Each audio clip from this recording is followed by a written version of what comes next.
It was just after midnight when the phone rang. I almost didn't answer. I was already curled up in bed, lights off, scrolling mindlessly through my feed. I almost let it go to voicemail. But then I saw the name flash across the screen. Tyler. I hadn't spoken to him in weeks. Not since the breakup. Not since I packed up my things and left with nothing but 2 suitcases and my cat, Winnie. Part of me wanted to throw the phone across the room. But another part. The part that remembered the nights we laughed until sunrise. The way he used to hold me when I cried. That part picked up. He didn't even say hello. Just, "It's Winnie." My heart stopped. What about her? "She's at the vet," he said, voice thick, frantic. "There was an accident. I didn't know who else to call. She's hurt bad." I was already out of bed, pulling on jeans, grabbing my keys. "Where?" I asked, shoving my feet into sneakers with shaking hands. "Where is she?" He rattled off an address. Not one I recognized.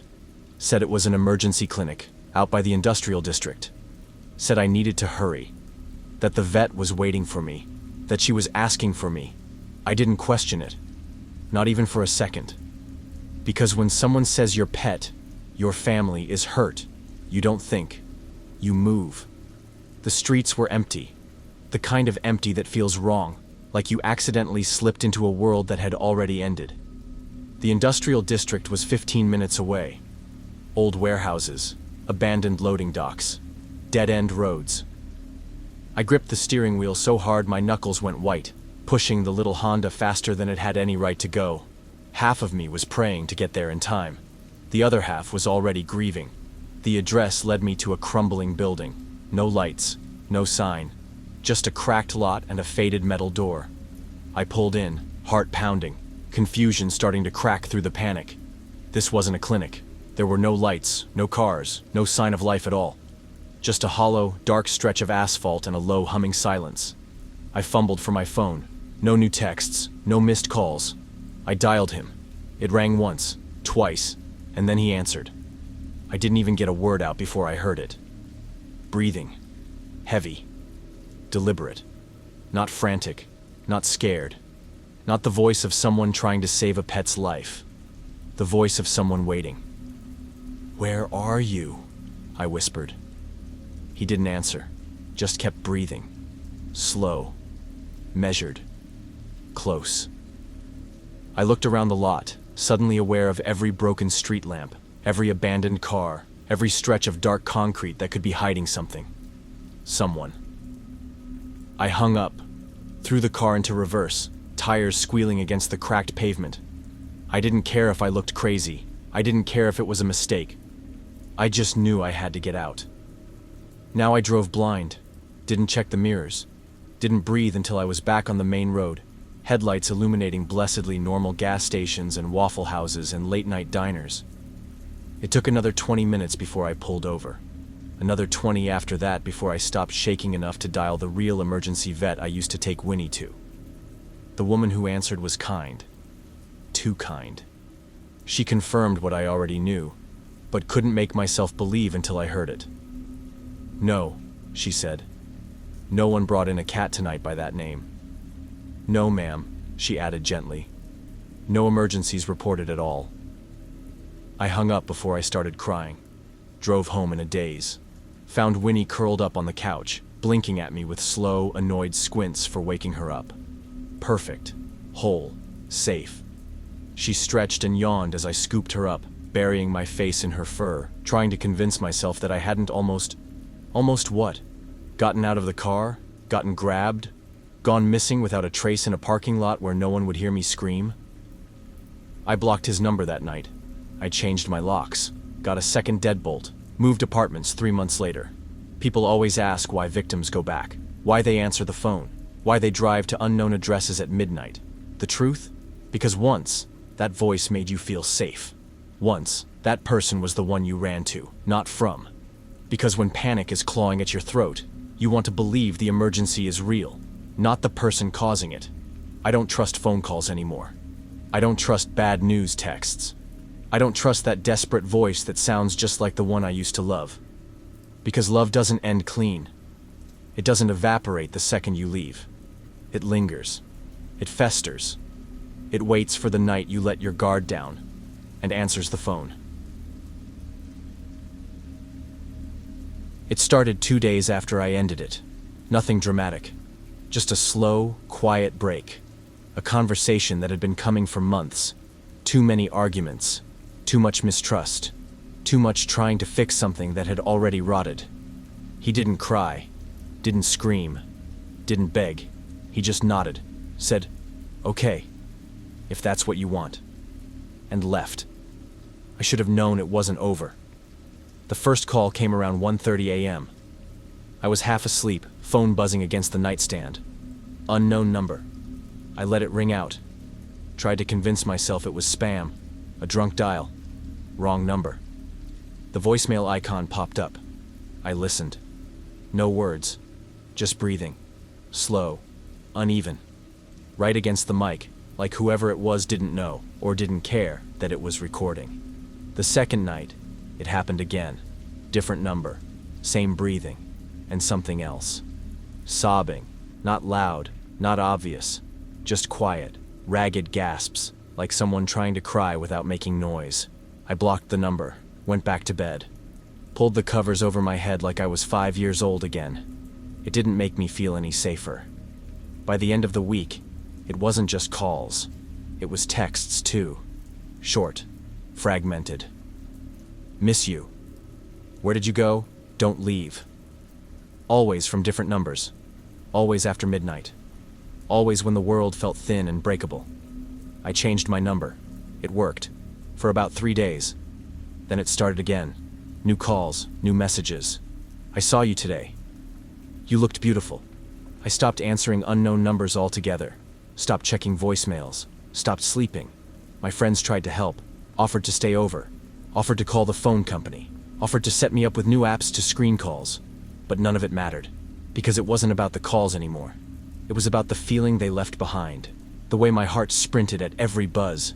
The way I flinched when a stranger looked at me too long in the grocery store. The way my hands shook when I reached for the door at night, half expecting to find someone standing there. I started living smaller. Started parking in different spots.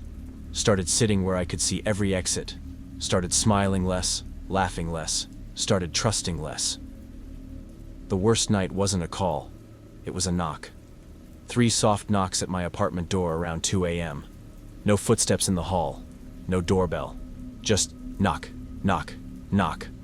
I sat on the floor behind the couch, phone clutched so tight it left dents in my palm. I didn't move. Didn't breathe. Just waited. Waited until the sun bled through the blinds before daring to move again. I bought a new phone, new number, deleted every social media account, blocked every old connection, erased myself as much as I could. And finally, the calls stopped. The messages stopped. The knocks stopped. But peace isn't something you just get back. It's something you claw at. Something you rebuild piece by crumbling piece, never quite trusting that it'll hold. Now, I still flinch when an unknown number pops up, still glance over my shoulder when I leave the house, still pause before unlocking my door at night, listening for breathing, for sobbing, for a voice whispering from the dark that I tried to leave behind. Because survival doesn't mean forgetting. It means carrying it with you. Every time the phone rings, every time you trust the silence a little too much, every time you start to believe you're safe, and the breath on the line reminds you you're not. The first sign was small, barely even a sign at all. I woke up groggy, half draped across my bed, and reached for my phone like I did every morning. Notifications blinked across the lock screen. Nothing weird. A text from my mom, 2 junk emails, and a single push alert. Password change requested for your email account. Time stamped at 3:47 a.m. Weird, but not panic-inducing. I figured I'd clicked something by accident. Maybe a phishing scam, maybe a glitch. I was still telling myself that when I tried to log in, and my password didn't work, I tried again. And again, locked out. The screen prompted me to verify with my backup email. But when I opened my second email account, it was locked too. Reset password? Security question? Locked. A thread of unease unspooled in my chest. I switched to Instagram. Logged out. Tried TikTok. Gone. Snapchat. Facebook. Locked. Locked. Locked. Every piece of me online. Gone. The real gut punch didn't come until I opened my banking app. I hesitated before tapping it, dread twisting in my gut. Password invalid. Verification failed. Unknown device registered. I sat up, cold now, heart hammering against my ribs like it was trying to escape before the rest of me caught up. This wasn't random. This wasn't a glitch. This was targeted. And the only person who ever knew every single one of my passwords was him. We'd been together 3 years, living together for 2 of them. Shared playlists, shared bills, shared passwords. It felt normal. It felt inevitable. You love someone. You trust them. You trust them enough to let them into your life, bit by bit, until your life and theirs don't even have a border anymore. Until leaving doesn't feel like closing a door. It feels like amputating a limb. I ended it 6 months ago. It wasn't dramatic. Just the slow death of too many little things. Too much anger. Too much control. Too much him. I thought I'd done everything right after. Changed my locks. Changed my routines. Changed my phone number. But I forgot about the passwords. The old ones. The ones he used to joke about knowing better than I did. I tried to stay calm. Tried to think. Tried to act. Called the bank's fraud line. Woke up a customer service rep who sounded half asleep and half skeptical as I explained what was happening. They froze my accounts. Temporarily. Maybe permanently. They couldn't promise anything yet. I emailed tech support for my emails, my socials, my everything. Using my work address, the only account still open. Filed tickets. Begged for callbacks. Waited. While I waited, he posted. Photos of me. Videos. Messages. Twisting every piece of my life into something dirty, something weak, something pathetic. Private texts we'd shared when we were still in love. Screenshots of arguments, edited to look like I was unstable, abusive, cruel. Comments flooded in, from strangers, from people I knew, from people who should have known better. Did you really say that? Wow, she hit it well. Scary how good some people are at pretending. The posts spread faster than I could report them, faster than I could even read them. He wasn't just locking me out of my life. He was setting it on fire. The police weren't much help. Harassment online is hard to prove, harder to punish. Change your accounts, they said. Make new ones, they said. Protect yourself better, they said. Like it was my fault. Like I hadn't already bled enough pieces of myself to him. I tried to explain it to my friends. Some believed me. Some didn't know what to say. Some stayed silent. The worst part wasn't the ones who unfollowed me. It was the ones who stayed, watching, lurking, consuming every rotten piece of the story he fed them. In a way, he was right. He always said no one would love me like he did. No one would know me like he did. No one would ever be able to touch the parts of me he touched first. He wasn't boasting. He was warning me. He didn't have to chase me down. He just had to cut the legs out from under me and watch me crawl. Now I have new accounts. New passwords, new backups, new 2-step authentication. It doesn't matter. It's not about the accounts anymore. It's about the cracks in the walls he left behind. The ones I can't plaster over. The ones that whisper late at night when the phone buzzes. Is it him again? Or is it just who you are now? A ghost in your own skin. A username you can't get back. A life you can't log back into. I didn't think about the key when I left. There was too much else to think about. Packing. Finding a place I could actually afford. Working double shifts. Fighting the urge to text him. When you're trying to restart your life, you don't think about every tiny thing you left behind. A hoodie, an old mug, a spare key taped under the potted plant on the porch. My new apartment was tiny. Creaky floors, thin walls, stubborn windows that jammed halfway open and refused to shut again without a fight. It wasn't perfect, but it was mine. No one else's clothes in the closet. No arguments leaking through the door. No late-night fights about nothing. Just me, a lumpy mattress, and a second-hand coffee table I dragged up 3 flights of stairs by myself. It wasn't much, but it was freedom. The first weird thing was small. The bathroom mirror was fogged up one night when I came home. Not dripping wet, just a faint mist, like someone had taken a shower hours earlier. I shrugged it off. Maybe it was the pipes. Maybe it was the old radiator. Old apartments are weird like that, right? Then it was the drawer. The junk drawer in the kitchen, nothing valuable. Just loose batteries, a chipped keychain, some random receipts. One night I got home, dropped my keys on the counter, and noticed it was slightly open. Half an inch. Not enough to catch your eye if you weren't looking. I froze, stared at it like it might explain itself. Had I left it open? I must have. I had to. I pushed it shut, maybe a little harder than necessary, and laughed under my breath. Paranoia. Living alone does that to you. Then the window. The window above my bed. I fought that damn window for 20 minutes the first night I moved in. Wrenched it shut. Locked it. Checked it twice before going to sleep every night because I didn't trust the brittle frame.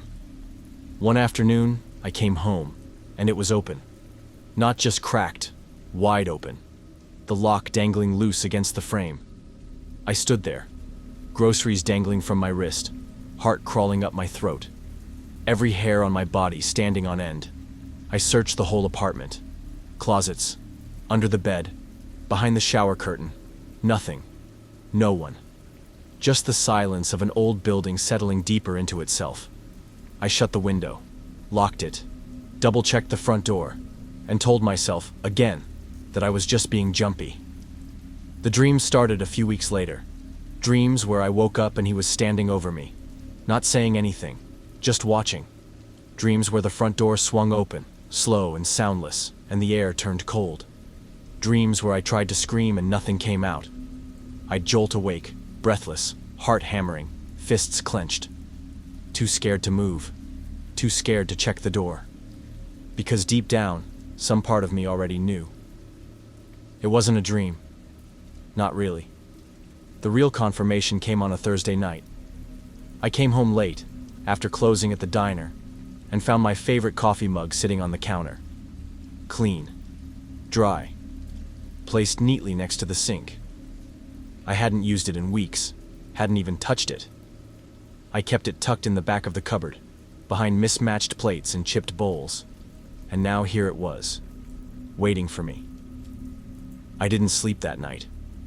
I sat on the floor against the front door, knees to my chest, a kitchen knife in one hand, and my phone in the other. I didn't call the police. What was I going to say?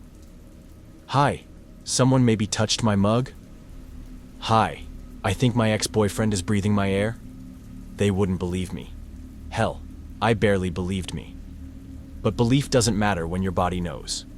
When your skin tightens, and your ears strain, and your gut screams at you to run. The next morning, I changed the locks. Called a locksmith. Paid in cash. Tipped too much because I couldn't stop crying while he worked. He was kind about it. Didn't ask questions. Just nodded, tightened the bolts, handed me 2 shiny new keys, and said, "Be careful." I didn't tell him about the third key.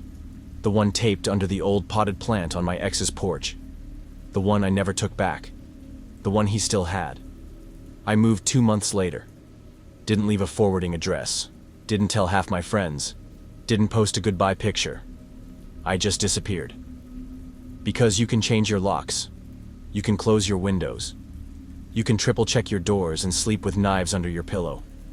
But when someone once had a key to you, when they once knew how to move through your life without tripping the alarms, they don't need to break in.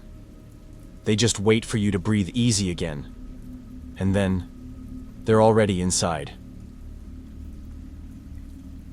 I thought I had done everything right. New number, new apartment, new job, new city.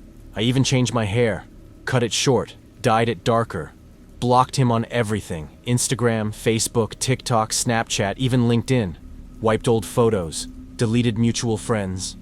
Started over like I was someone else entirely. And for a while, it worked.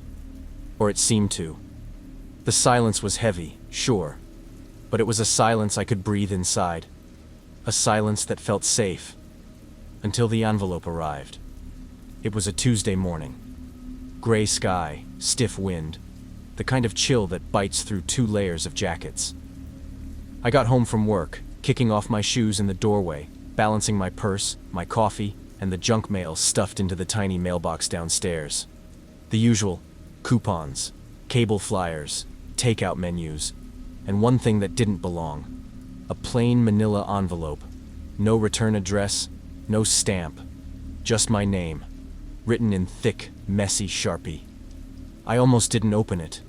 Some part of me, the part that's always buzzing, always wary, always waiting for the other shoe to drop, whispered to just throw it away.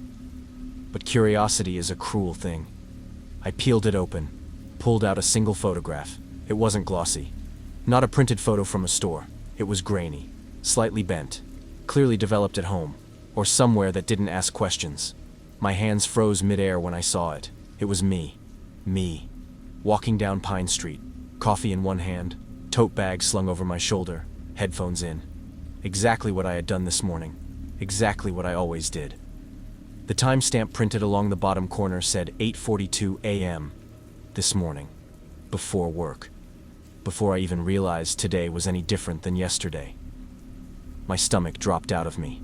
I flipped the photo over. Nothing written, no message, no threat, just the photo itself. Proof. Proof that I wasn't as invisible as I thought. Proof that someone was close enough to breathe my air and not make a sound. Proof that my life was still a map, and he was still tracing it with bloody fingers. I checked the locks. Again. And again. I pulled the curtains tight, turned off every light, sat on the floor with my back against the door, listening. Heart jackhammering against my ribs, mind spinning with 1,000 terrible possibilities. How long had he been here? How had he found me? How many mornings had he watched me without me even knowing? I didn't call the police. What would I say? Hi, I have a bad feeling. Hi, I'm scared. Feelings don't get restraining orders. Fear doesn't leave fingerprints. I told myself it could be anyone. Coincidence. A cruel prank. Some random creep. It didn't have to be him. It didn't have to be. But I knew. In my bones. In the way my hands wouldn't stop shaking. In the way my knees ached from crouching too long behind the door. I knew. It was him. It had always been him. The next morning, I changed my routine. Left earlier. Took a different street. Wore a hood. Watched every reflection in every store window. Checked over my shoulder at every red light. Every time I passed someone, my chest tightened. Was it him? Would I even recognize him if he wore a cap? If he ducked his head? If he shaved his beard? Would he even bother hiding? I started memorizing license plates. Started texting friends fake plans in case something happened to me. Started carrying my keys between my knuckles whenever I walked anywhere. I stopped using headphones, stopped talking to strangers, stopped smiling at the coffee shop. Little by little, I erased myself from the life I was supposed to be rebuilding. Because being invisible, being cautious, that wasn't enough. Not when someone is willing to follow you into your new life. Not when someone believes your existence still belongs to them. I never got another photo. No letters. No calls. No knocks at the door. Just silence. But now it's a different kind of silence. Not the safe kind. The kind that wraps around you too tightly. The kind that makes you question every shadow that moves wrong. Every footstep that echoes too close. Every flicker of a figure in the corner of your eye. I still have the envelope, tucked into a shoebox under my bed. I don't know why I kept it. Maybe as proof. Maybe as a warning. Maybe because some part of me knows it will happen again.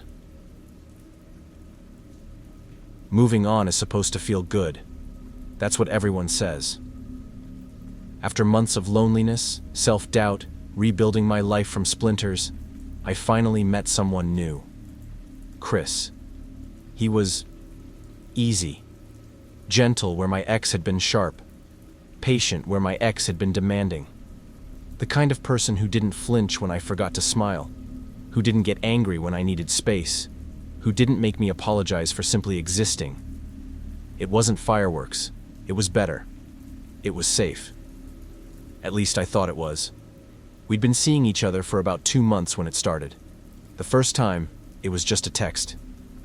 Chris and I were sitting on the couch, arguing playfully about which pizza toppings were criminal, when his phone buzzed. He glanced at it, paused. His smile faded. "Everything okay?" I asked. "Yeah," he said. "Just spam." But he put his phone face down after that, and he didn't laugh much the rest of the night. The second time, it was worse. We were getting ready to leave for dinner when he went stiff, standing by the front door, staring at his phone. "Who is this?" he muttered. "What?" I asked, slipping on my jacket. "Someone just texted me. Ask her why she really moved." My stomach dropped, but I shook it off. "Probably just a wrong number," I said too quickly. "Scammers or something." He nodded, put his phone away. But I could feel it, the crack splintering under the surface. The texts didn't stop. Anonymous numbers, no names, no context. Just little bombs dropped into Chris's phone, each one worse than the last. Ask her about the tire slashes. Ask her about the police report. Ask her what she left behind. Chris never confronted me directly, not at first. But he grew colder, more guarded. The easy way he used to laugh with me, the way he used to reach for my hand without thinking, started to vanish, replaced by awkward silences, careful questions, walls I didn't even realize he was building until they were already too high to climb. One night, after a movie, I finally snapped. "What's wrong?" I demanded when we pulled into my driveway. "Nothing," he lied, staring straight ahead. "Chris," I said, voice shaking, "please." He rubbed his face, exhausted. I don't know what's true." "What does that mean?" I whispered. He didn't look at me when he answered. "It means someone keeps telling me you're dangerous, that you're hiding things, that you're unstable." Silence bloomed between us, huge and choking. "You know me," I said, hating how desperate my voice sounded. "I thought I did," he said quietly. That was the last night I saw him. No dramatic fight, no accusations, just a slow, heavy goodbye in the shape of silence. He didn't say he didn't believe me, but he didn't stay either. And that said enough. I changed my number the next day. Again. Reported the harassment. Again. Filed another police report they would never act on. Again. And still I wake up some mornings, heart hammering, sure I'll find another number creeping into my life. Another message whispered through the cracks. Another reminder that I am not allowed to move on without consequence. It's not about love for him. It never was. It's about ownership, control. It's about standing over the ashes of what he broke and making sure I can never rebuild anything that isn't his. Now I don't tell new people much. I don't let them get too close. I don't share the cities I've lived in, the scars I've collected, the pieces of myself that someone else still thinks he owns. Because the scariest part isn't that he might hurt me again. It's that he already taught the world how easy it is to doubt me. And once that seed is planted, it grows in every new relationship like a weed I can't pull out fast enough. Some people don't need to love you. They just need you unlovable.